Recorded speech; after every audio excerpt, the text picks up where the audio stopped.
Enfin, ce système cyclique, est-ce qu'il a été complètement remis en cause selon toi, ou est-ce que juste il s'est distendu un petit peu? Alors, du coup, pour moi, on a deux sujets. On a le cycle des 4 ans historiques de Bitcoin, où si tu veux, on en parlera un petit peu dans la partie prédiction 2026.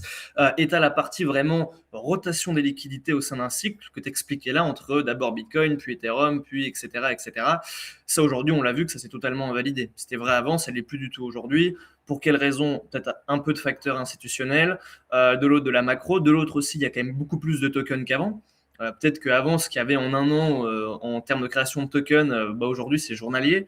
Donc forcément, hein, on divise, on sépare la liquidité éventuelle qu'il peut y avoir entre les actifs.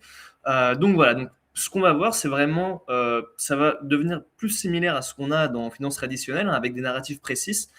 On a vu, par exemple, cette année, hein, pour les citer brièvement, on a vu les stablecoins, la finance un peu plus générale avec voilà, des paires d'ex, des marchés de prédiction, une trend néobanque, hein, Desblocs en fait clairement partie, AAV avec sa nouvelle application mobile, les RWA qui sont globalement, hein, le sous-jacent, ça va être quoi? Ça va être de la dette américaine, de l'or, ce genre de choses.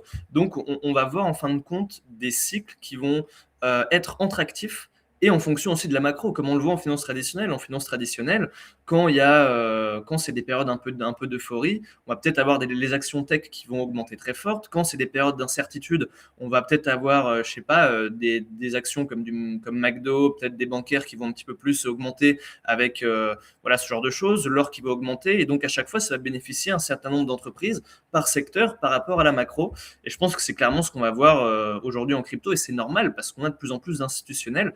Et donc, une application comme AAV, finalement, aujourd'hui, peut la comparer top 50 des banques américaines. Donc, enfin, d'un point de vue investisseur, elle doit être vue comme ça. Et donc, elle va augmenter quand les autres banques aussi vont probablement augmenter et baisser en même temps. Et donc, pour moi, ça va totalement changer, quoi. Enfin, ça a déjà changé d'ailleurs.